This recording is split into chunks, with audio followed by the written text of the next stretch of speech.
welcome to Supper with Stella. Today we are going to be making a macaroni and cheese. So not a stovetop version, but one of the long bake macaroni and cheese casseroles.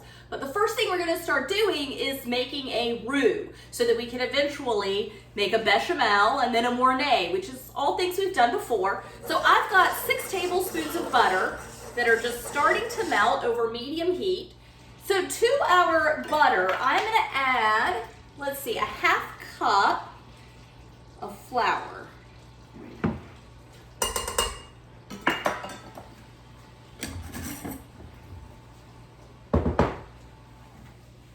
And I've got some pasta boiling on the big stove behind me. So if you see any steam behind me, that's what it is. We are just going to whisk these together. And now before, we've made several roux before, several bechamels before. With this, I just want the flour cooked. I just want it to be blonde in color. I don't need it to be dark like I would for a gumbo, right? You can cook it much longer for that. I'm going to turn this down a little. But with this, like I said, just kind of a very, very, very like tan, like a super light brown, almost like a tan. And then I'm going to get some mustard powder in here. I'm going to do a tablespoon of mustard powder. And then half a teaspoon of paprika.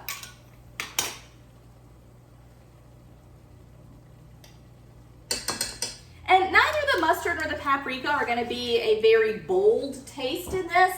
They'll just be kind of a little background flavor. Just so that you've got more going on than just creaminess and cheesiness. Okay. So bechamel, right? We've got fat, we've got flour combined together. So now we're going to make it, or excuse me, roux, fat flour. Now we're going to make it a bechamel. So I'm going to add in 4 cups of milk. And so I know we've done this several times, like when I did like a butternut squash lasagna once. That's the one that comes to mind. I think we did this with moussaka. Done it a few times, but I'm just gonna slowly, I'm gonna whisk this in, maybe 2 or 3 pours. With this much liquid, I just always think it's easiest to kind of add it gradually.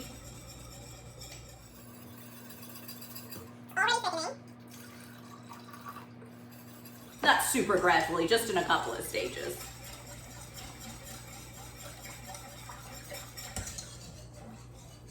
All right, I'm gonna let this cook a minute and I'm just gonna go check on my pasta. So while I'm waiting for this to thicken up, I'm gonna go ahead and get my salt and pepper in. I'm just gonna do a few, I don't want a ton of pepper, just a few grinds.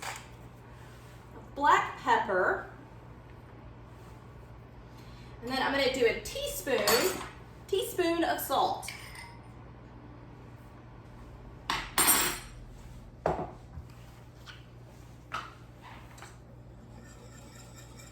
Now, normally, I would put an onion in this, just 1 small onion, large shallot.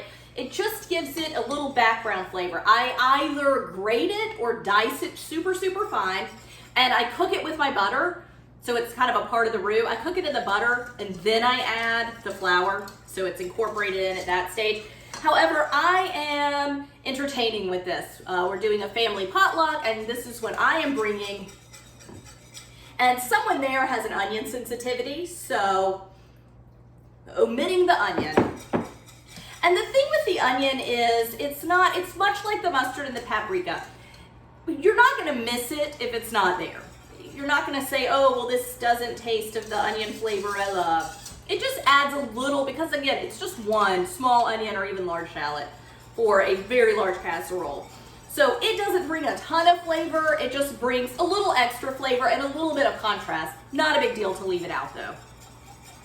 So I'm just gonna keep whisking this until it's thickened, and then we are gonna add in our cheese, which I went ahead and pre-grated so you didn't have to watch me get all hot and sweaty while I grated it.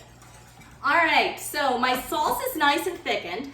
For this mac and cheese, I want to do a panko topping. So what I'm going to do, so there's a nice little crunch to it, I'm going to melt 4 tablespoons of butter over medium heat, and then I'm going to add to that 1 cup of panko breadcrumbs. So I just want to give this a final stir, kind of get anything that might have stuck to the bottom off.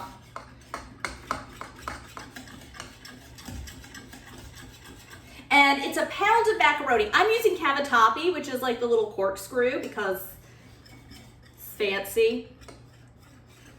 You could use whatever kind of macaroni you want.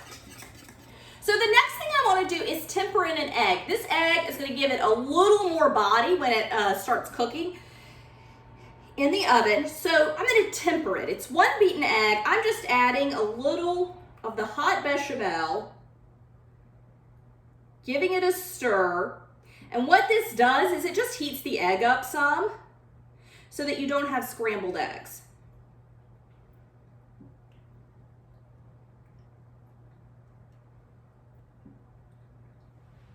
And then you can pour the whole egg in. But I do, even after I pour that, even though I tempered it, I still like to keep it moving. There we go. All right, so we went from a roux to a bechamel. Now we're gonna go to a mornay, meaning we're gonna add cheese. So for this recipe, I am using 16 total ounces of cheese. That is just 2 standard blocks of cheese. So you can really pick the cheeses you want, but I went with a sharp cheddar. Cheddar is of course classic for mac and cheese, but I've got 8 ounces each of cheddar and Colby Jack. Colby Jack cheese melts really well. Colby cheese melts well, so Colby Jack melts very well. And so I am just gonna start adding it in by handfuls. So 3/4 of this is gonna go in. 1/4 of it is gonna go on top under the panko. So when I shredded my cheddar, I just kind of made 2 piles of it. So 1 pile will go in here and 1 pile will go in on the top. And so with this recipe, I'm actually gonna be doing something that I've never done before. I've made this recipe so many times and it's fantastic, but the part I've never done before, because we're taking this to a potluck, and it's actually fall right now, and it's an outdoor potluck, I want this to be warm. You don't want cold mac and cheese. So I'm gonna bake this, I'm gonna put it in a slow cooker. I'm gonna take the insert of my slow cooker out, and I'm gonna bake this as usual in my oven, the way I normally would if I just put it in a casserole dish like I've always done in the past. And then when I get to, because I have to travel a few hours before I can get to where I'm going. And then once we get there, I'm gonna pop the insert into the slow cooker and turn it on either low or keep warm. I haven't decided yet. It's not something I've ever done before. I don't really think it's gonna overcook. There's so much liquid and moisture in this casserole that I don't think it's gonna get too done. But I will let you know how that turns out. As far as just popping it in the oven and eating it, it is fantastic. I've done it a ton. Great recipe. So no concerns there. It's just the keeping it warm in the slow cooker part that's new to me. So again, we'll find out. I'll let you know how it goes. But when you see me using the slow cooker insert, just know that normally I would just be putting this into a 9x11 casserole dish, just your standard like lasagna dish, or like 3 or 4 quart baking dish. So my butter is almost melted. I'm gonna go ahead and get my cup of panko in.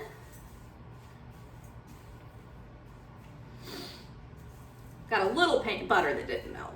But what I wanna do is just get this nice and brown on top. So because I'm not eating this immediately and I'm traveling with it and I'm doing this kind of weird slow cooker application, I am going to just package my panko breadcrumbs up in a little zip top bag, and I will sprinkle them, because they're gonna be pre-cooked, I will sprinkle them on top of the mac and cheese a few minutes before we decide to eat, basically once I'm ready to take the lid off. Normally, I would put it in a casserole dish, top it with cheese, and then just immediately top it with panko and throw it in the oven. But I'm just being a little particular. again, because I've never done this before, but I feel certain that those breadcrumbs would get super soggy in the slow cooker. So, all right, time for the pastas. So it's still warm, but you can see it's the cavatappi, which is the little corkscrew shapes. So I am just gonna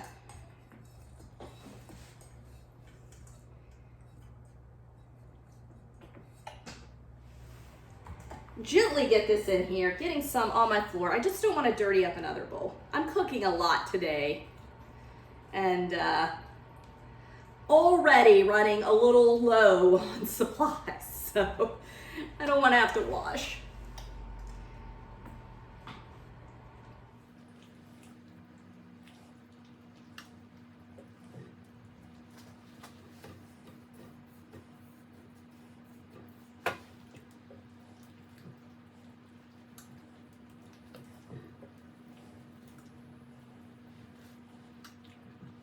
Okay, so I've got my crock pot insert, and I have never done any of this before. I've never put this insert in the oven. From everything I looked at, I of course no longer have that owner's manual, you know? But from everything I looked at online, it's just stoneware, so it shouldn't be an issue in the oven. It of course gets very hot in the crock itself, so I'm not super worried about it, but just, I don't know, I feel like I should just disclose that I haven't previously done this. So I am just gonna, I sprayed it really good because this thing, it's gonna get reheated several times, trying to help my clean up a little.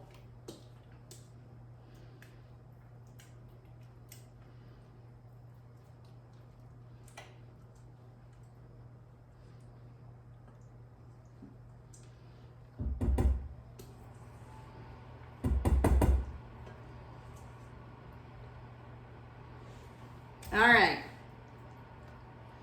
So I'm just gonna spread it down. It of course only covers like a third of this dish.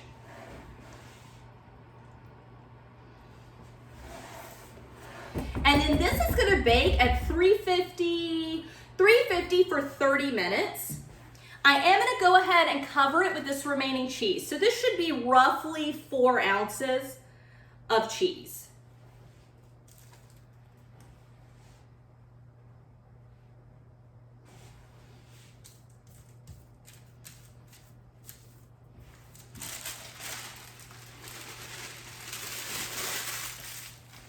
And just kind of evenly cover it.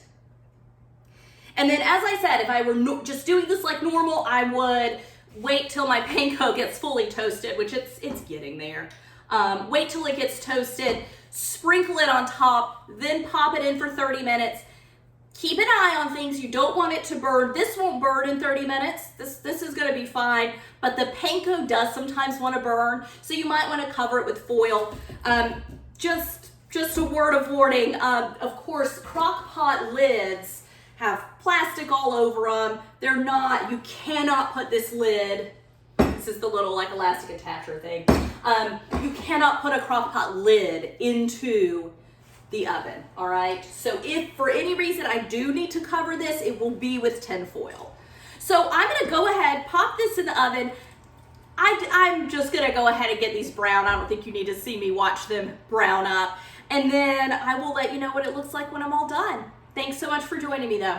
Bye.